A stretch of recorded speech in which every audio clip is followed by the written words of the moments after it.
do apologize. My entire internet just exploded after that game number 3. Sorry for the delay, ladies and gentlemen. That is very, very unfortunate on my end. I was not able to get this fixed up. But looks like we were able to get ready into game number 4. Hopefully the stream is back up. If not, I'll be even more sad because you guys will be missing this beautiful action here. But I think we're going to be ready to get off underway. Seems like the stream is indeed live. Towers of Doom. Are we live, ladies and gentlemen? We can only find out very shortly if we're live or not. Your audio is cutting out a little bit. My audio is cutting out a little bit. That sucks for sure. Yeah, there's some static in the background. That's not good. I'll have to mute myself and get this fixed. Now let's go ahead and take it away with the draft. Wow, okay. Well, guess I'm on my own for a little bit. So for now, we do see the Dehaka being banned for now. This is Towers of Doom being showcased in this game. Just to recap, this is currently 1-2 in favor of Anti-Clown Association. So depending on how this game goes, we could either see a game 5 or a 1-3, depending on who wins this match. We do see a very standard Dehaka and Junkrat bans being thrown out so far, followed up by Stukov. Dehaka just really strong with his ability to barrow and just being able to rotate wherever he can. He could like go on to the top objective, cap that, then go bot and help the rest of his team. Stukov also really strong with his lockdown being banned every single match so far. We also do see that Junkrat has been banned, which has either been banned or picked so far, based on his displacement options, as well as his burst potential with the Riptire. And ladies and gentlemen, Lenara. it looks like I am back. Can you hear me? Do you hear any static? I hear some static, but I'm not too sure about the viewers. Back to the draft very quickly. Lenara being banned for the 4th time. Just again, very standard ban thus far. Brightwing being picked off. In this map in particular, similar to the Dehaka, has a very strong presence with her global, so no surprises so far with the draft. Earth the Creep, are you still there? Oh, this is my jam! Guess not. Then I'll keep on going. Lucio and Hogger has been picked off so far. Lucio, not as strong on this map per se. There are still stronger healers that could have been picked, such as the Anduin, but a good hero nevertheless because of his ability to cleanse himself and his allies with high five.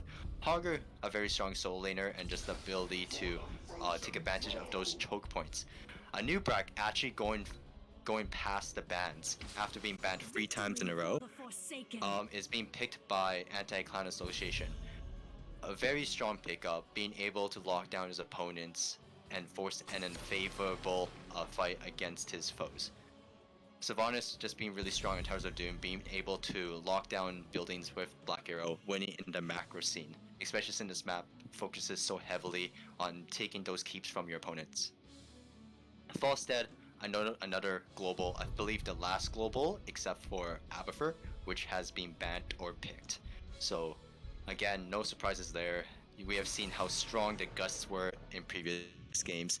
The Diablo being banned from Anti-Cloud instead of for the side of Big Impact, which I found to be really strange because Lucio is on the side of Big Impact, Deep Impact, sorry, my bad, which is a pretty strange ban altogether. But now we do see 3 more picks on the side of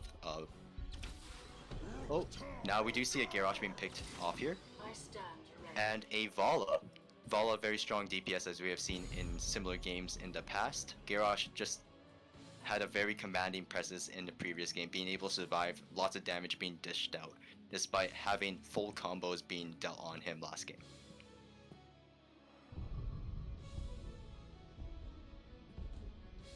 And so far, Creep still seems to be MIA.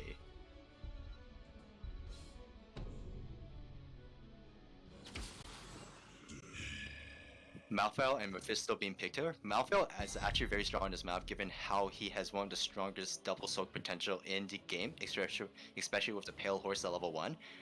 Even beating Ligoric, who is considered to be very strong as well on this map. Mephisto, a very scary pick in the right hands.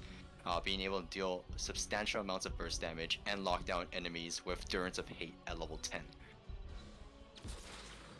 And we do see a Lost Vikings being picked off. A very interesting pick. So we do see from Heavy Impact a solo damage dealer with the Vala, alongside a 4-man Hogger and a Lost Vikings on the side. Very interesting picks on both sides. Much more standard on the side of Anti-Clown Association, but very good drafts by both sides nevertheless.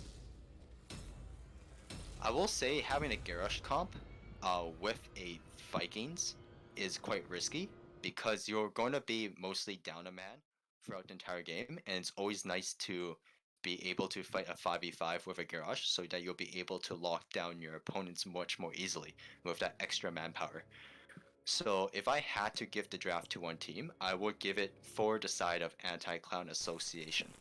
Alright, so it looks like I am back in it. Hopefully the static isn't as loud. I don't really have a way to deal with this. It's much static. better. It's much better. Okay, sorry about that, folks. Thank you for covering here, Malios. We're getting away right under to game number 4. I know the score has not been updated. I will have to update that eventually. But for now, let's take a look at the team on the left. It is Heavy Impact. We have Zergly playing the Vikings. Wow, I missed a lot in this trap. Mason Blaze is playing the Hogger. Trevor on the Garrosh. Once again, Infrared playing the Hyper Carry Vala. And Wary Day playing the Man, you're out of breath already. Anyways, very quickly on the right, we do have Anti-Clown Association. We have Kaiser on the Mephisto, Duda Bides on that Malphite, Godfilth on the Sylvanas, Vladimir on that Brightwing, and Caesar Salad on their Nubrak.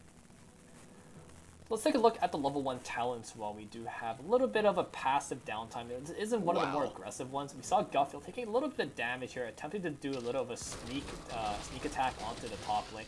And just going to get spotted out with Caesar Salad, so no surprise there. And speaking of surprise, a retaliation push onto the bottom is where you're going to see Heavy Impact do a little bit of damage onto the front gate here in the bottom lane. But they're not going to get much more than that. Take a hefty amount of damage, but it is a Lucio. They're going to heal back up relatively soon. Yep. We actually do see Vikings go for explosive attacks, meaning that the Balrog, the person with the cleave auto attacks, does 100% extra damage to non-heroes. Considered to be the 3rd best talent on that talent tier, right behind Eric's talent and Bribe, but still a decent talent nevertheless. Yes.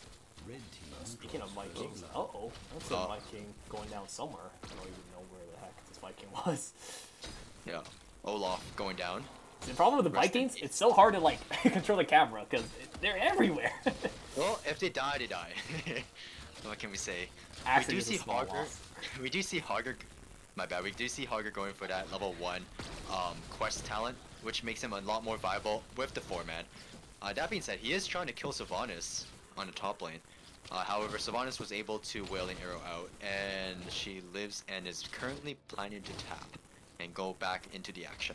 Yeah, it looks like Duda Bides is definitely keeping the Vikings busy here in the middle lane. Like Maltheo is a very strong double soaker. It's very good at clearing waves as well. So Zergly really has to make sure this Maltheo is kept in check. Otherwise, he's gonna lose XP. Maltheo's gonna get a little bit of damage going out onto the not the objectives, but rather the camps and the structures. So realistically, the Zergly has a lot to do here. I'm not too sure about the keeping 2 people bot only, because we do see some damage being taken from the bottom keep, and if this keeps up, there'll be more and more damage onto that building. Yeah, the problem with Mephisto in this sense is that Mephisto has very long cooldowns. He can't really cast his abilities like Ming, like Jaina, like Gul'dan, like KT even. It's just way too long cooldown. Speaking of cooldowns, now without the cooldown of the E, Trevor is looking trying to do something here, and looks like he's just gonna zone away. This is a very interesting play.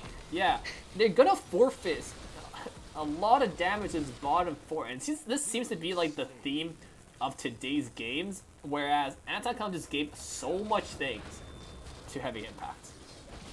Yeah, Anti-Clown seems to be a great team when it comes to team fights, but they tend to sacrifice a lot of their macro game. So instead, we're going to see Heavy Impact capturing 2 altars, while unfortunately Anti-Clown's only going to hit 1. No, it looks like the engage is onto poor little Eric. Zergling is once again here with Baylog. Wow, no stall. Baylog didn't go in. He just kind of tapped a new just like, nah, I'm out. I'm scared of the Beetle Lord. I'm just going to walk away. Speaking of Beetle Lord, doing quite a bit of damage to Mason Blade. It's going to whirl and twirl his way. I will say though, Zergling's macro is a little bit off, where I feel like he should be controlling all 3 Vikings simultaneously, like a StarCraft player. You see a lot of times, like Olaf is just standing around doing StarCraft player. Like, even though if you don't want to push up as a there's 2 people top. 2 Vikings top. Wow, good teleport. And actually, the top 4 is going to get subjected to the favor of Anti-Clown, who also are going to forfeit the bottom fort. But this is very interesting. This is honestly a very peculiar game. I really don't know if this is favorable to any sides. Now, even though the bottom ones is in favor of Heavy Impact, to say that they have an advantage is very, very difficult to say. It's really hard to tell at this point of the game who has the advantage, but I will say the longer this game goes, the harder it will be for Heavy Impact's team to be able to win team fights. Exactly. Because no matter how you look at it, it's going to be a 4v5. And Garrosh is not particularly great at team fights to begin with. So we're going to see the cleanup onto the bottom sappers coming in from Anti-Clown. Brightwing can always teleport in whenever she is needed. And the siege begins on the bottom floor. If we're taking a lot of damage from the Mephisto here, he's going to be a little bit careful. This is a 4v3 situation in favor of Anti-Clown. And Brightwing can teleport whenever. Hogger is going to be here to reinforce it, but Kelsey's in a really awkward spot. He's going to be forcing out the Shade of Mephisto here. Here we go. The Hogger is also back here. Kelsey getting tossed back, and without his Shade, he's going to be going down, but takes the bottom fort in exchange, so it's not the worst case scenario. Vikings taking all the towers though. Yeah, so this is the power of Vikings, having so many players on the map, but this is very bad. We're going to see an absolute team wipe here. 3 members are bound to go down. Looks like Infrared could have maybe did a little bit of damage to Got Filth, maybe made it a little bit closer, but they are going to lose 3 members in exchange for 2 tower shots.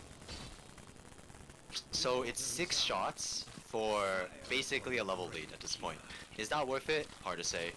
I mean, you're playing with Vikings. Level leads are irrelevant. That's a fair point.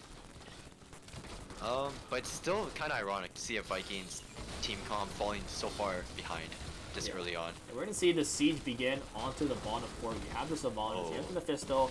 Looks like they just want to back out, trying to force something that shouldn't really be forced. So I guess with this downtime, until something happens, take a look at the talents here, ladies and gentlemen. Well, right off the bat, Vikings' build is quite something.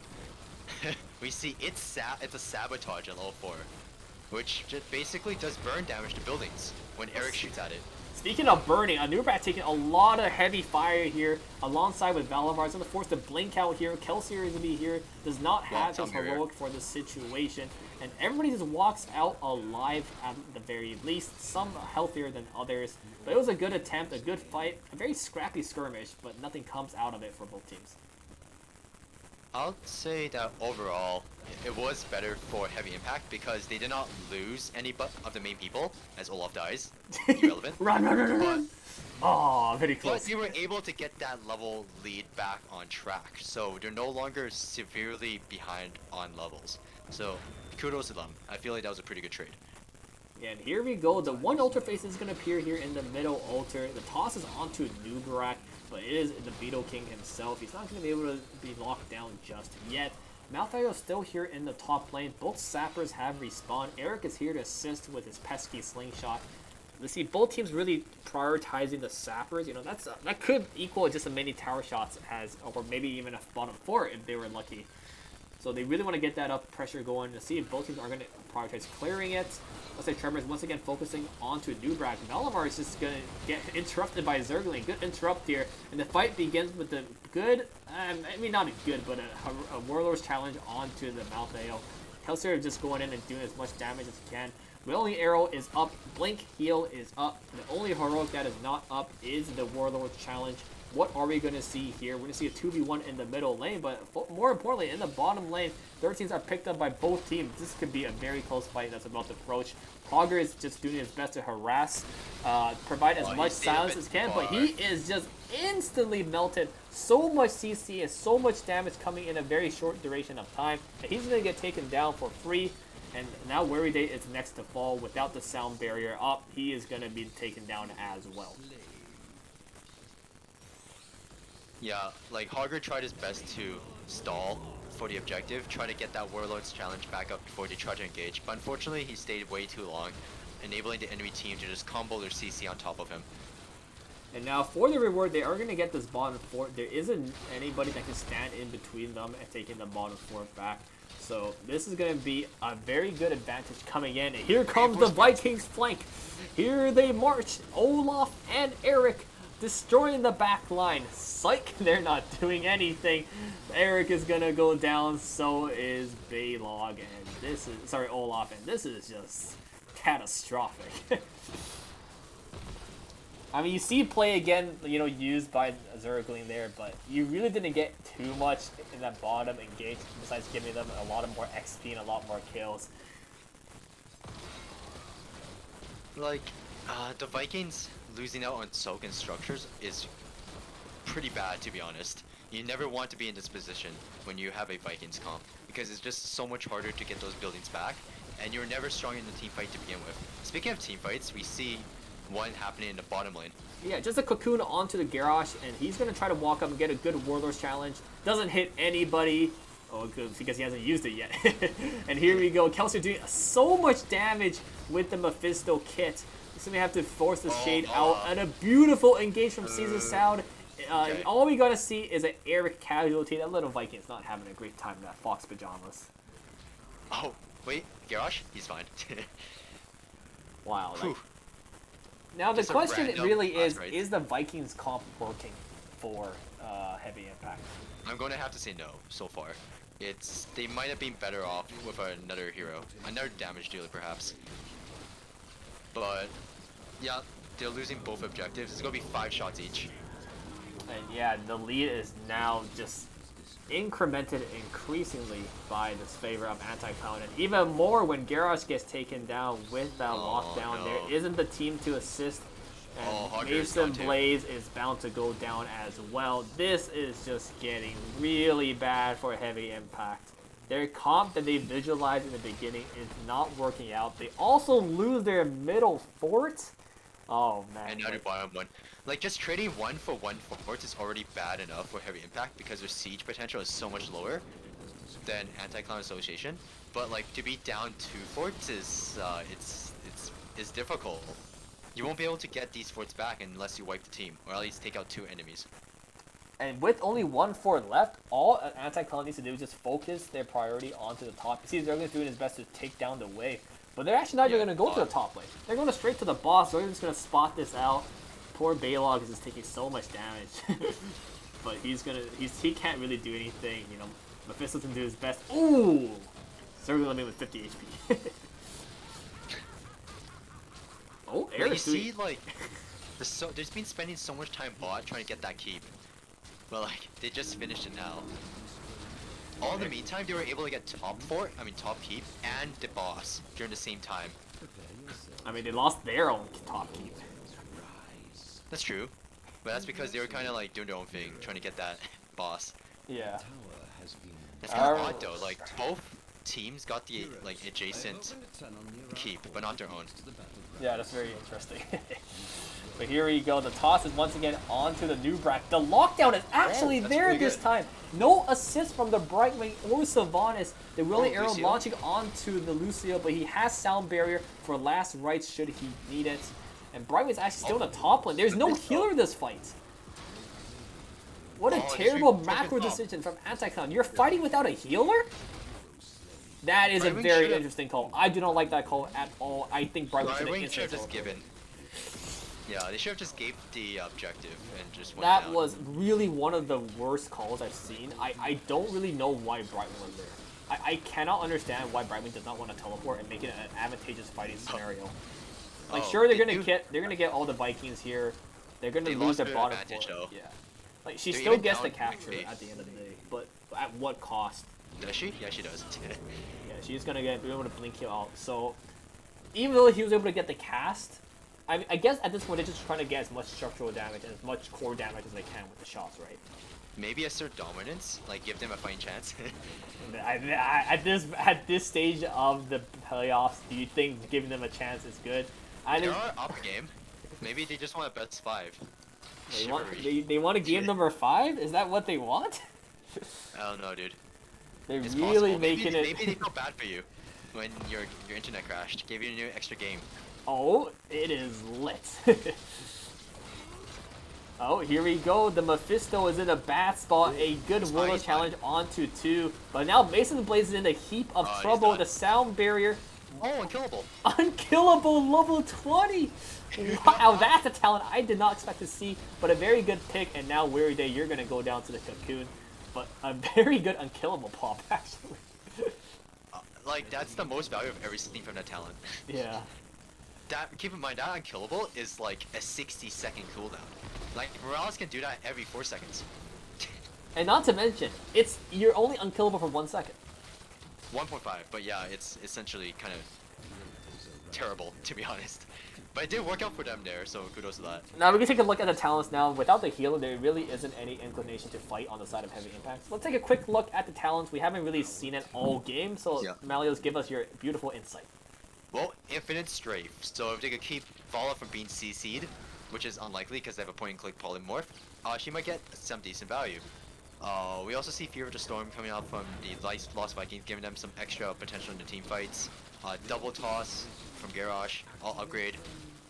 Overall, pretty standard stuff from both teams. Although it's very scary for Nubrak since he does get to rewind me, he gets double stuns. Yeah, Rewind's always very strong on new Brax. Especially with a Nubrak. Yeah. Yeah. A good Warlord's challenge is going to pull them he's into the done. Tower of Fire.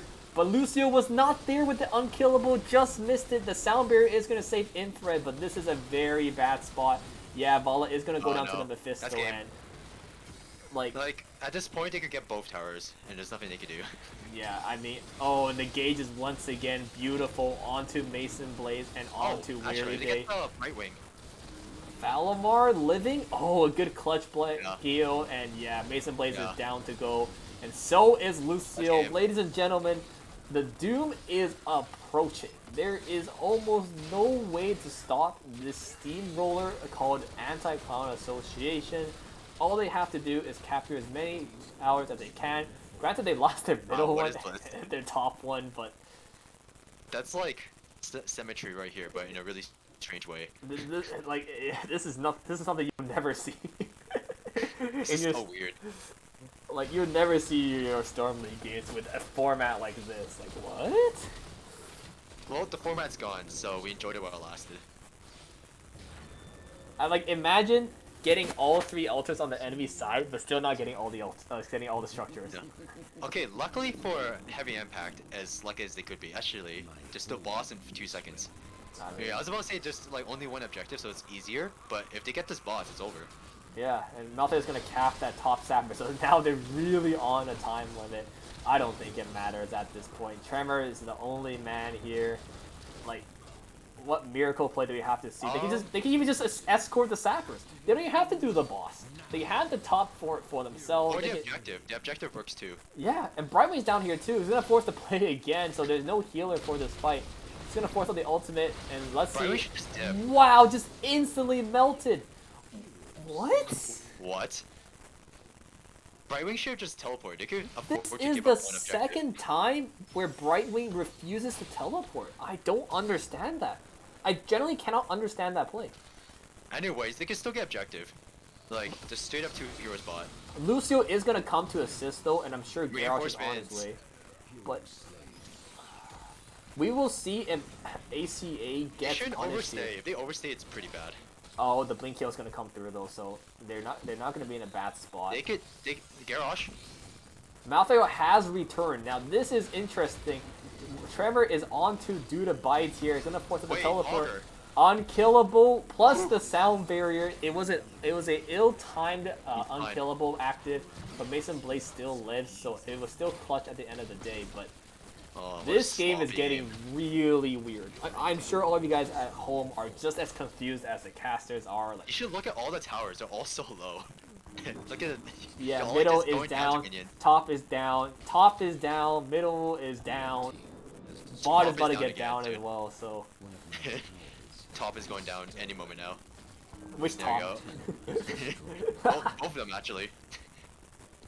Play again is up in 10 seconds. You know, What? they can To go now for start boss? this boss. They can Okay, start the that's boss. Not bad. That's not bad. That's not bad. They have the play again for, you know, Baylock to not Baylock, sorry, Olaf to rejoin the fight. But there's going to be no contention because this is a 2 Alter phase. Are we good? They don't need to. They're literally like 14 health left. They'll be fine. Even if they lose both of them, they'll live. As long as they don't get wiped. Yeah, if they get wiped, you have the Vikings to triple push. Like, that is just scary. I don't understand why they are bot lane though. I think Yo, they're they're kinda overthinking like- it too much. Invising out of their minds. I think they're Unluckily, they're kind of the wrong side of the map. they're overthinking this a bit too much. I think there's no reason for them to check the Sapper camp. If they were the Sapper camp, like they would have taken They're it by so now. scared, so paranoid. Do you see Brightwing just now? Yeah. Brightwing. But to be fair, they don't know where they are in their defense. Oh, face check. This is the power of level 20 Brightwing. Like, look at it, like Infra's face checking because he's just so scared. Oh, doesn't catch Caesar. Oh. Okay, he's fine. Right? He's fine. He's fine. The cap But is to going get to any begin objective- really soon, though. Valimar has the option to start capping. Ladies and gentlemen, this is going to be like the final fight, basically. If something goes wrong for Heavy Impact, the capture on the first altar is successful. So we're only going to see this one altar left in play. Goff Built is in a very sneaky place with the Sylvanas Willing Arrow available. Wow, Infrared actually Wait, spotting hold it on. out. So now this is going to go really poorly. Wow, Duda Bites Bites. and Sylvanas are on their heels. They have to run away, heal back up, tack back up, and everybody now has vision. The only person that's still in Viz is the Malthael, and now the Nubrak Oh. itself has been popped. Okay. A good attempt from Kelsey to check, try to get some damage done, but all this time, Eric is just sieging away on the top camp. This If moment they were is able, value, though. if you were Just able like to a lot get of one bodies. more altar and one more capture, this is not lethal. But here we go, the toss is finally onto Oh. Dude Abides. Is he gonna go Oh. down the unkillables too early? Lucio is not there Oh, to no. pop the sound barrier. We still have. Dude Abides with the is gonna go down to the strafe. Infrared is here. Paula? Sound barrier is finally here. Oh my goodness. Oh, Oh, Oh. the new brat comes in. Dude Abides is respawned. no. No. Dude Abides respawn. Oh, no, no, this is Lucio. catastrophic. Lucio is down. Play again is too late. Infrared is Oh, gonna go no. down. No, And it's ladies okay. and gentlemen, we might see the end of this series right here, right Oh, now. man. GGs are called in the chat. And in 4th place, we will have Heavy Impacts. But 3rd place and proceeding to the loser finals is Anti-Clown Association. GG and well played. Well played indeed. What a series. It may not have went to the full length of 5 games, but we can say that was a very, very close game. That Malthael Resurrect was so clutch. That was definitely a really spicy game. Holy cow. So many things were happening. It was kind of hard for me to keep track of what's going on. Everybody was dying left and right. Vikings died like a million times that fight.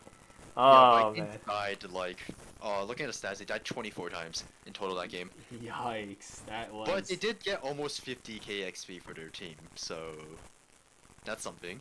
That is indeed something. So we're going to see if we can get an interview with the team of Anti-Clown. I'm sure we'd love to hear from them.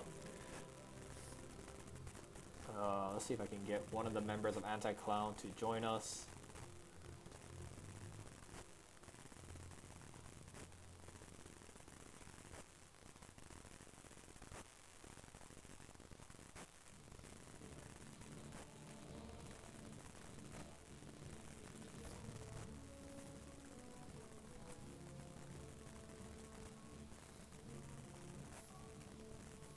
Alright, let's say we got our interview, so Malice will see you in the NGS chat.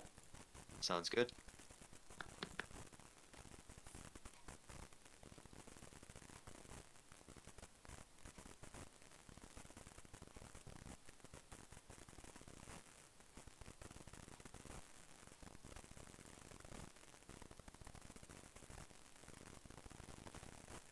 All right, ladies and gentlemen, we are now ready to hear from Gotfilth, the man himself.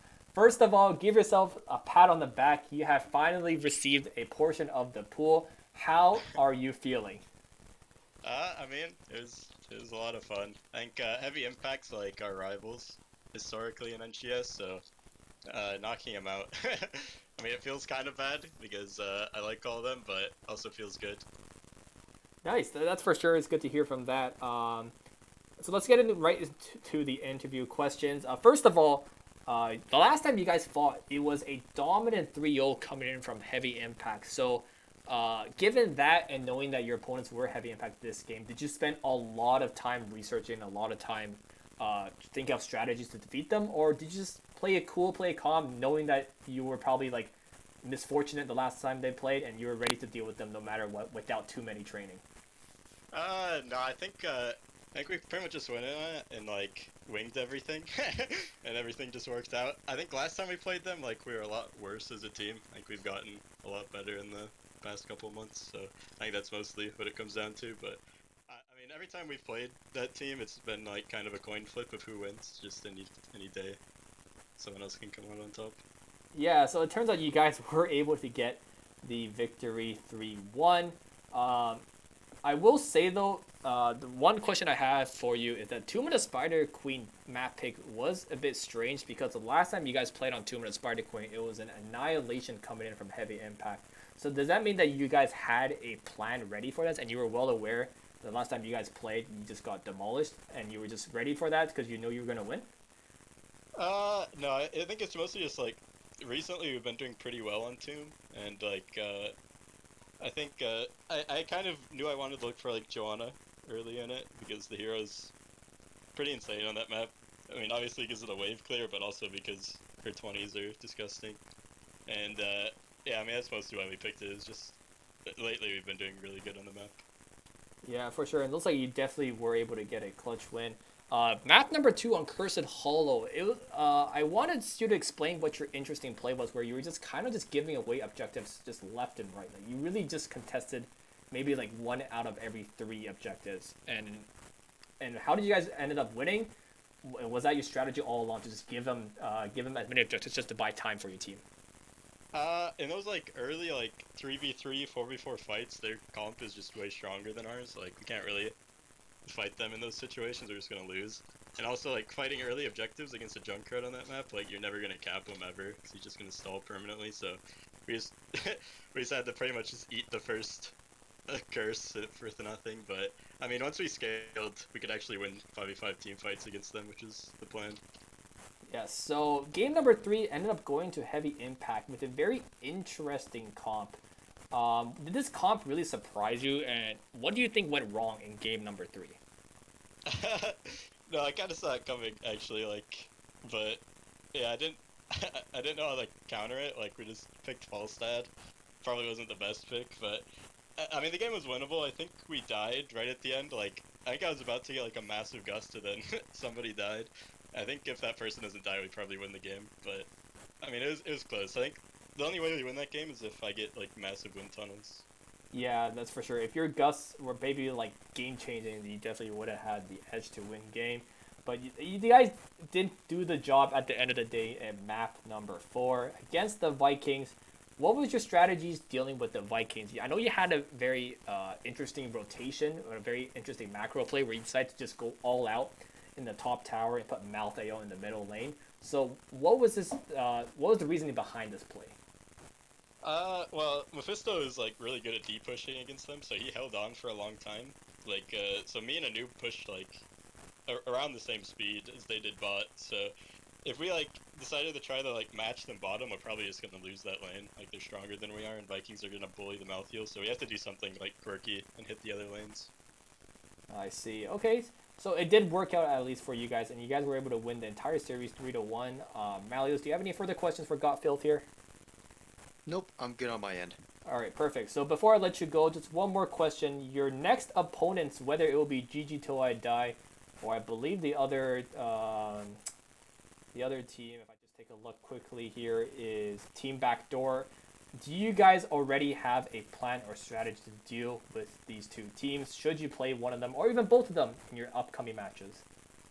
No, I think it's like, I mean, they're pretty similar deal, the heavy impact, where I think like it's kind of just a coin flip who's gonna win, and I think we're just gonna go in and wing it, and hopefully win the coin flip this time.